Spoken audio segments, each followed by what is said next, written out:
Okay, let's get started. So welcome to my presentation. The countries that I chose to do was Iran, Turkey, and Jordan. So in Iran, it was founded in 625 BC.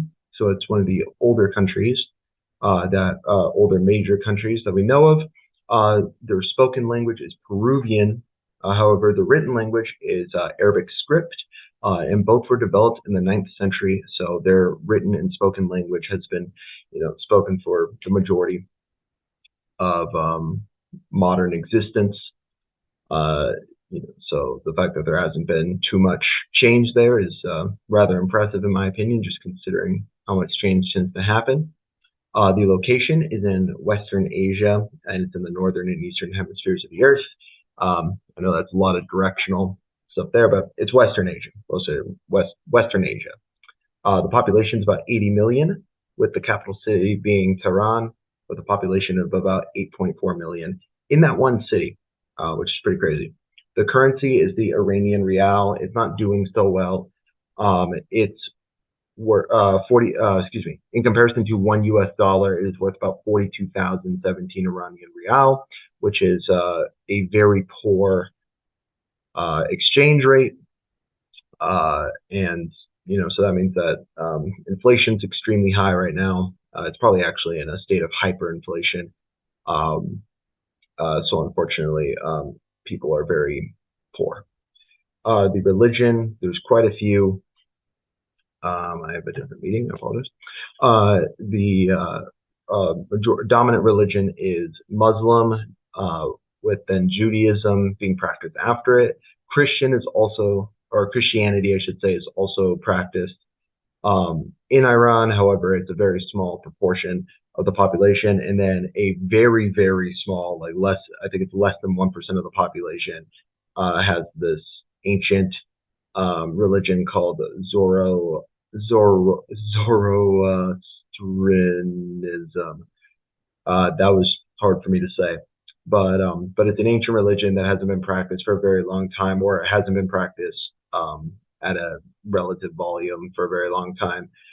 It's less than 2%, I believe, of the population that practices it, but it goes Muslim, like majority of the country. I think it's about 80%, and it goes Judaism and Christianity is next, and then we have our ancient religion. The culture. So we have two major holidays. So I have Nowruz, which is the Persian New Year. I'm sorry if I pronounced it wrong. Nowruz. I don't know how to really say the accents. And then there was the commemoration of Karbala, which I believe. Oh, excuse me. Sorry, I'm choking. So the food is rice. Rice is a dietary staple, and meat, mostly lamb, plays a part in virtually every meal. Vegetables are central to the Iranian diet, with onions in it. With onions as an ingredient, virtually every dish. Herding has long been a traditional part of the economy, and dairy products such as milk, cheese, and particularly yogurt are common ingredients in Persian dishes. Tourism and travel. From the ancient Persian Empire. So basically, there's a lot of historical monuments and a lot of religious monuments. So you've got temples, which you have that ancient religion there. So you have these old temples, and countless mosques, which is the religious houses without the better what is it called? Man, their place of worship. It's called a mosque, and so there's many around, and then the modern cities like Tehran, the capital city. There's plenty of places to travel, most of which are either religiously based or historically based. So this is multiple historical monuments as well as a major mosque in Iran. So there's just a ton of history to just kind of be learned. There's a lot of unique architecture within every single building in every single ancient city and ancient bit of architecture. It's all unique, and typically mostly see it in Iran and countries neighboring. And I think they're all worth seeing due to the fact that you can't really see this kind of architecture here in the States, as well as our neighboring countries, and also just around the world. This is definitely a Middle Eastern style of architecture and construction. Sorry for my stuttering throughout that entire part.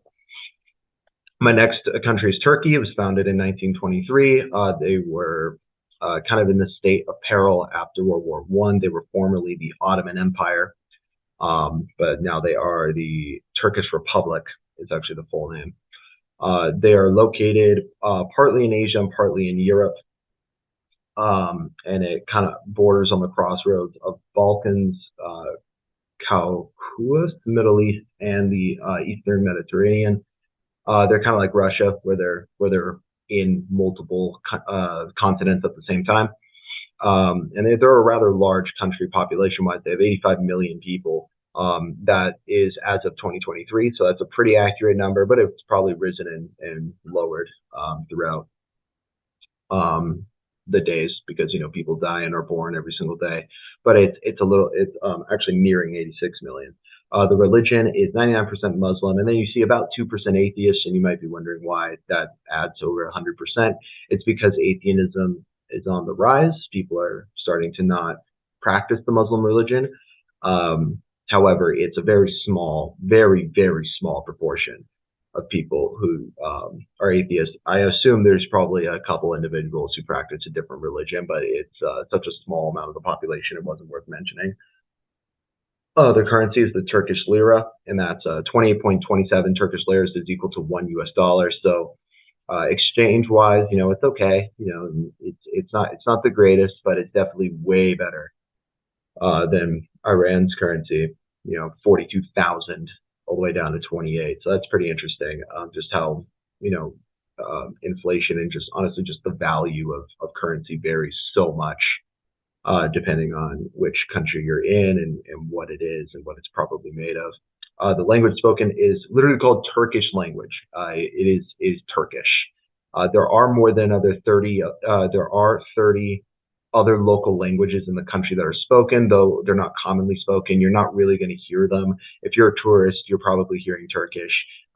It's in very specific parts of the country, and typically it's like within neighborhoods. Like it's not around a lot of people. It's a special secondary language that you don't really need to worry about if you're a tourist. But Turkish is the dominant language by far. I think I said everything on this slide.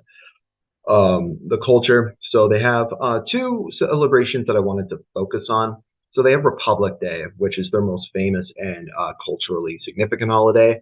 It celebrates Turkish independence and the formation of the Turkish Republic. Like I said, they were kind of in peril after the Ottoman Empire fell after World War I. They were on the German side, and so basically there was no order. Like there was nobody really knew what to do. It was all about finding themselves and rebranding and figuring out kind of what they're going to be celebrating, because they're no longer going to be the Ottoman Empire. But of course, there's some people who did.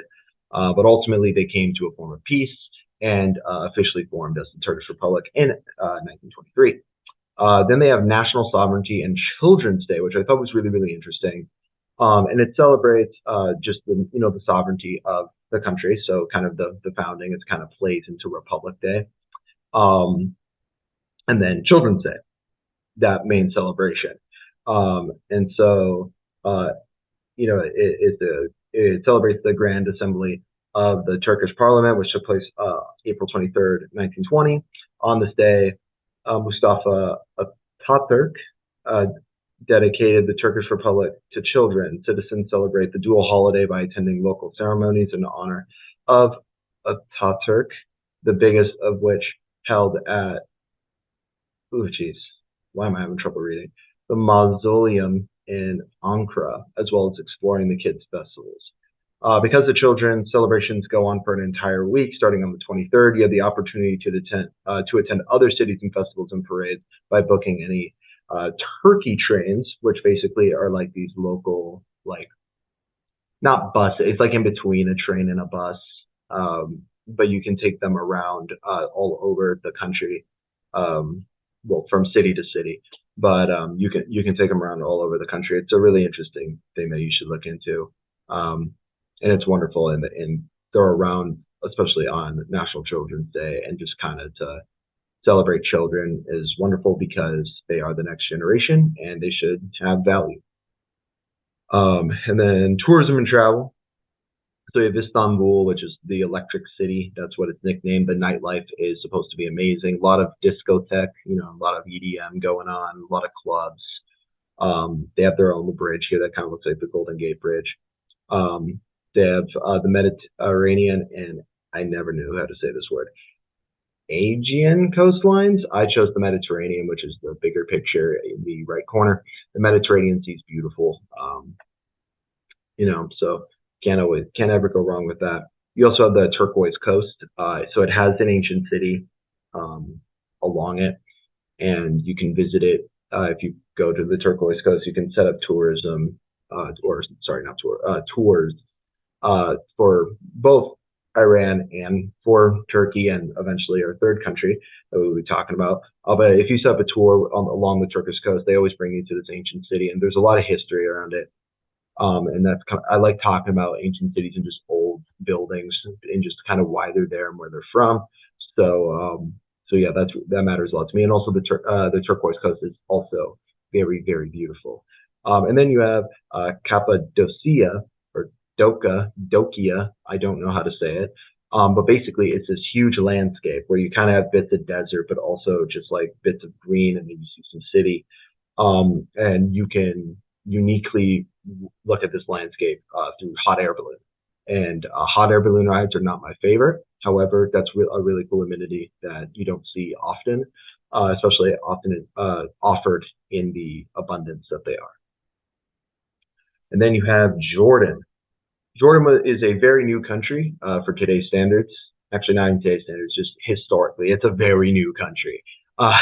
It's less than 100 years old. It was founded in 1946. The population is 11.29 million. I do not know really what that means for as new of a country as it is. However, 11.29 million is a lot of people. The language is modern standard Arabic, which I do not know what the difference is between that and just Arabic script. I believe that's just the written language. But modern standard Arabic, I believe, is the whole language. So they speak an Arabic dialect and they write in Arabic dialect. The location, it's in Southwest Asia, and then it's in the rocky desert of the northern Arabian Peninsula. I was not continuing my sentence, but yeah, that's where it's located. It's in Southwest Asia. It's got this really unique shape. It's kind of like it's almost like a Spartan helmet. Like, I don't even know how to really describe it, but that's something that I noticed immediately was just the border of Jordan. It's so unique. I don't think there's any other country like that. The religion, it's mostly Muslim, 97.2%. And then there's another religion practice called Druze or Druze. I don't really know the specifics of the religion because I didn't look into it, but less than 30,000 people celebrate it, and they're all up in the northern part of the country. So when we talk about the northern, typically we're talking about this area. And then I think up here, I think we're mostly talking about like the little like hat part of the country. So yeah, Druze is a very, very small local part of the religious practices. And then the rest are miscellaneous of what is practiced. The currency is the Jordan dinar, and something unique about our group of countries here with Jordan is that Jordan is the first one where their currency is actually has a higher value than a US dollar. So one Jordan dinar is equal to 1.41 US dollars, which is of course $1.41. So if you have a dinar, you're going to get more US money back, which is different from the other two. The US dollar is one of the higher valued currencies, but the dinar does pretty darn well. I think just in general too, not just Jordan's, but Jordan's dinar is doing really well in the economy. Its exchange rate is great, so that's good for them. They're doing good stuff. It's nice to see that. Culture. So there are like a gajillion festivals that Jordan has. It's kind of crazy. You can find it on my source down here. Um, but yeah, I took it directly from this. So we have two things I wanted to focus on. So I focused on one of the rallies that they have, and this is the Jordan rally. and basically it is a motorcycle race and car race where you can kind of like, if you're an adrenaline junkie, you can kind of get your fill, as the website says, get your fill. Multiple representatives of other countries locally, so just neighboring countries, but also other countries around the world, um, come around and basically race. It's a pretty friendly competition, all things considered. They go into the Golden Dunes, and they have a proper racetrack there, and it's absolutely crazy that's there, especially for such a new country. Like, just to have that kind of pull is really special in my opinion.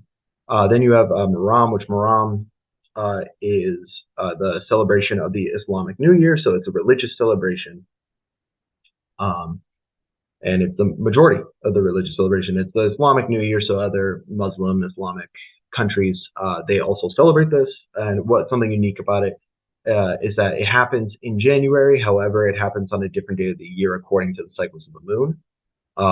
So I feel like the fact that the celebration isn't always on the same day, however, it always holds the same level of importance, I feel like is rather significant, religious wise, just because, religion holds a very important and just grave impact on people's lives. So I find it fun when the date isn't always the same, and like it's kind of a surprise. That's kind of how I view religion. I like it when things aren't always the same day. Um, then tourism and travel. So you have the living rock ruins of Petra, which is the big, like, carved into the wall. It's a historical site. It's got like kind of a legend around it. It's one of the biggest pulls for tourism. Right next to the Dead Sea. The Dead Sea is, of course, the sea with so much salt in it. You float and nothing can survive in it. It's beautiful, and I suggest that's where you go. Jordan has it's all along its coastline. You have Wadi Rum, which is the little, like, spaceshipy thing you see in the bottom right. Basically, it's this stretch of desert that has just all these really interesting rock formations. All the little containers are actually like hotel rooms, so you can stay out there. Big tourism attraction. It's beautiful out there.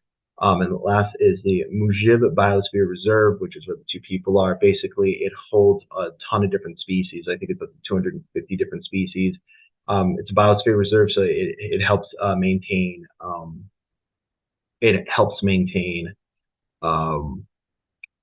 environmental stability, and it's also really pretty. You're allowed to interact with it. You're allowed to interact with the animals. You can't kill the animals, of course, but you can interact with the animals. There's like big species of ram that are there.